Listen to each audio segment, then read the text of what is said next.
Hello, everyone. It is time to talk about how you can be reading more books. I know it was one of your goals for 2026. I know you want to be reading more books. So let's talk about how. I have 5 tips for you. Listen to them, and you will be one of those people who reads 100 books a year. Guarantee it. And I know that number sounds insane, but 100 books a year is literally 2 books a week. 2 books a week is highly doable, especially if you follow my tips. So, the first tip is get off your phone. I guarantee you that is the number one reason that you are not reading as much as you would like to be reading. Take a little scroll into your settings and look at your screen time and look at what's number one. Is it TikTok? Is it Instagram? Any sort of social media? I bet it is. I bet it's your number one thing, and I bet you hardly have like 2 hours on it. Guess what you could be doing in those 2 hours? You could read at least 100 pages of a book, which is a lot. Most books are like 300 to 400 pages. If you're reading 100 pages a day, that's at least a book a week. So, put your phone down.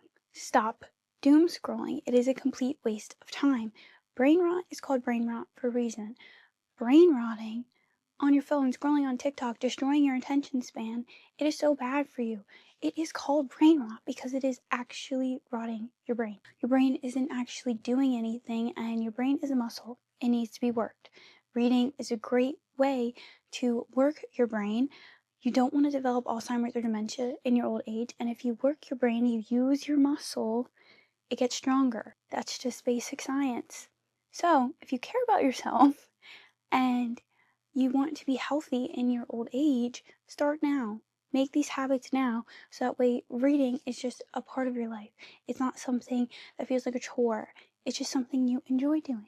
And it gives you a break from the crazy real world that we live in. One tip that I have to help you get off your phone is investing in a brick.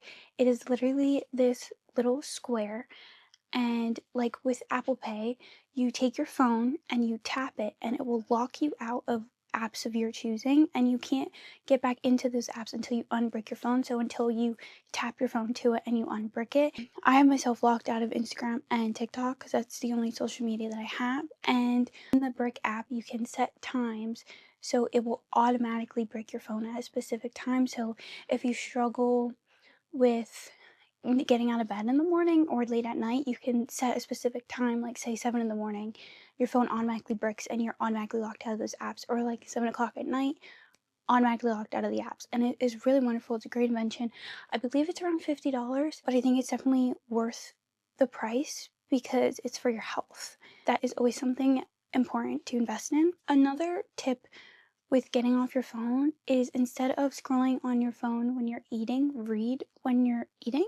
It's very, very simple. It makes you enjoy your food more. You're slowing down, you're focusing on what you're eating, and also you're not doom scrolling. Doom scrolling, it is so bad for you. Personally, I was doing really good with not doom scrolling for a really long time, and then I went through recently a period of time where I was doom scrolling a lot, and I genuinely felt so much more tired. I was having a lot of brain fog. I was getting really bad sleep. Like, it genuinely messes with you so much. So finding any sort of habit like reading or anything else, really, like doing word searches when you're eating, is so much better than just sitting on your phone shoving a screen in your face when it's supposed to be a like mindful time. So a way to help read when you eat, because I know it is so annoying to hold a book when you're trying to eat food, brings me to my second tip, which is investing in an e-reader. If you're really serious about this, go get yourself an e-reader. Personally, I've only ever used 2 brands. So the first one is a Kindle. The cheapest one, it says, is $110, and then the most expensive one is $160, which really isn't that expensive when you can literally have so many books just at your fingertips. So what goes along with Kindle is you can purchase Kindle Unlimited, which is a monthly subscription. I believe it's like $11 a month, and there is the widest range ever of books on Kindle Unlimited. You will not run out of books you want to read. There's so many top popular books on Kindle Unlimited. It is 100% worth the investment. So that way, if you're worried about spending a bunch of money on purchasing a bunch of books, or you don't have a lot of space, getting a Kindle and then getting Kindle Unlimited is definitely a really great option for you. And then the other e-reader that I have is a Kobo. Kobo is really cool. First of all, if you don't want to support Amazon, Also, you can connect your library card directly to the Kobo so you can borrow and return books right on your Kobo. And they also have a ton of deals every day on the Kobo. Like, I've gotten so many really popular books for literally 99 cents. Very awesome. The only thing is, my Kindle battery lasts way longer than my Kobo battery. And my Kindle is like literally 4 years old, and my Kobo I literally just got a couple months ago. So that's also a difference. And I'm pretty sure the Kindles are a little bit cheaper than the Kobos. There's that. Kobo also has their own subscription service, but the books are not the same. If your plan is to do a subscription service, I would go with the Kindle because the Kobo just does not have as many popular books, in my opinion. But also, going along with the library card, for most states, your state has a state library. So I live in Pennsylvania and I was able to get a Pennsylvania library card, and it's actually really good, and there's like no wait on anything. So definitely recommend looking into if your state has a library card. It's super fast. At least for me, it was super fast to get one. And there's apps like Libby, Hoopla, Overdrive. Is that the right word? I don't know. And you connect your library card to that, and then you have access to all of the books in your library's database, which is really, really cool. If you Sometimes with local libraries, the wait on some books is really, really long, but you can also collect a lot of library cards because if you know people that live in different counties than you and there's libraries for them, you can use their address to get a library card. Not saying that I've ever done that, but give it a go. But also check out if your state has a library card because it's really cool that you can do that. And there's like no wait on any of the books, and they have a lot of really good ones, at least for me in Pennsylvania. My third tip for you guys is to make reading fun and rewarding.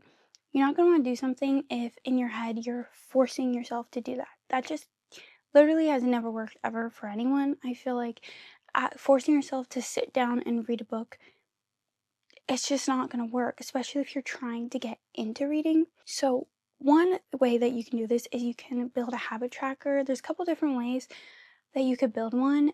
Personally, I have one where I write the month on the top, and then I write the days down the side, and then also at the top, I write whatever habits I want, and then I put little X's like down for each day.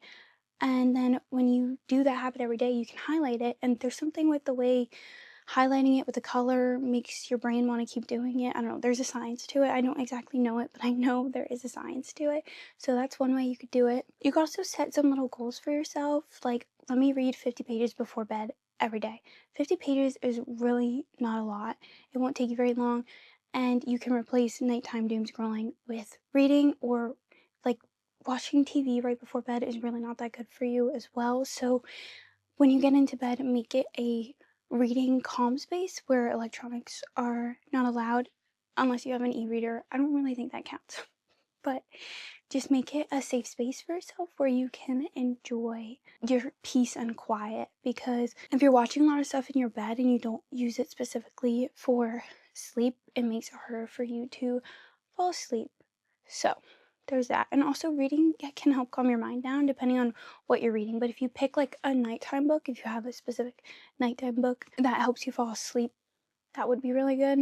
And then another way to make it rewarding is to actually give yourself a reward. That could be so many different things depending on you as a person. For me, I have a reward system with myself where every 20 books I read, I let myself get one more because I have an insane amount of books on my TBR. But sometimes there's just books I really want, so I'm like, okay, if I read 20, I can get one. But you could, every book you read, you could allow yourself to get one more, or you could be like, oh, I finished a book, let me go take myself to Starbucks or Dunkin', or let me go get myself a little snack, let me make myself a sweet treat. Anything like that, anything that suits your personality, you could totally do that. You could do every 5 books, you get to go buy another book, something like that. Literally, whatever is going to work for you.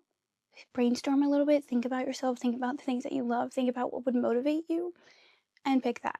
My fourth tip for you guys is to surround yourself with people who read. This is very important because you are so highly impacted by the people around you. If everyone around you is sitting on their phone brain rotting 24/7, you are going to pick up that habit. You are. It's just how it works. It's how the brain works.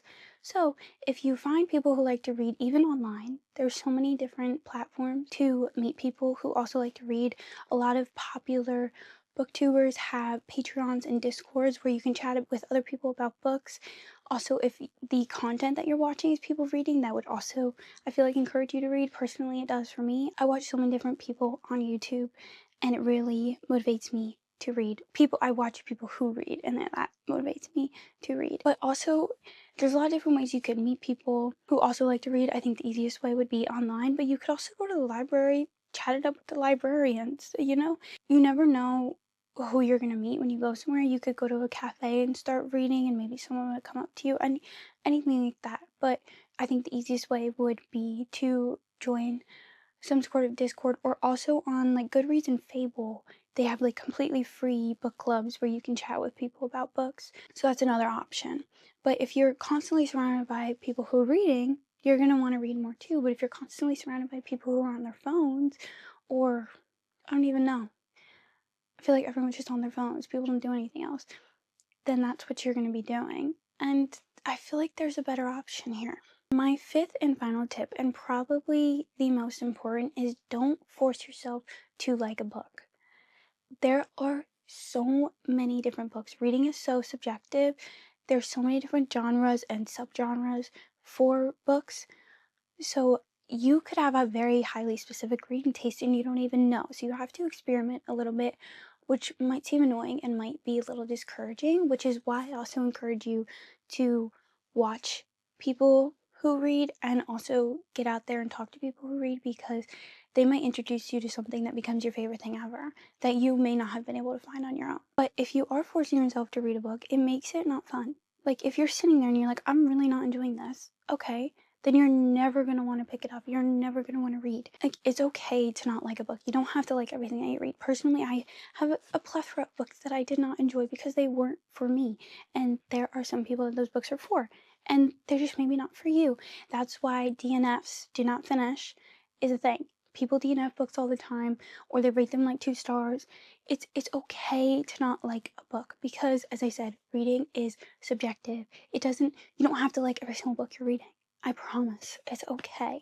It also takes a lot of time to figure out what you specifically enjoy. Personally, I feel like my reading taste has expanded and grown a lot, and I like a lot of different genres. I can pretty much read anything, to be honest, and I enjoy it. But some people are a lot more specific. Some people really don't like romance. Some people don't like romance with any spice, and there's romance without spice, and there is so many subgenres and so many different books for you to try and test out. Don't let it discourage you. If the first couple books you start reading, you're like, oh, I don't really like this.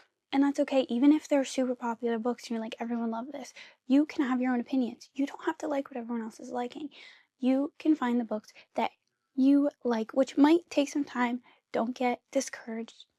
It'll be okay. For example, what's a really popular book? Better Than the Movies. That book is so popular. It's a YA romance book. It's YA. Maybe you're 27 and you're like, oh, everyone loves this, let me try it. But it could feel really childish to you. Don't let that discourage you, because there are so many books. YA isn't the only genre out there.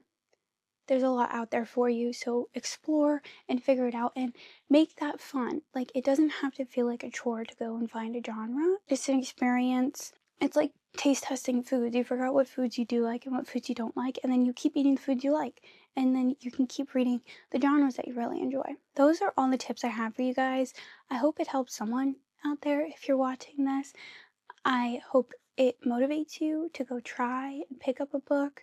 Reading is truly the best part of my life, and it's my favorite thing, and I hope it can have that impact on you if you're trying to get into it.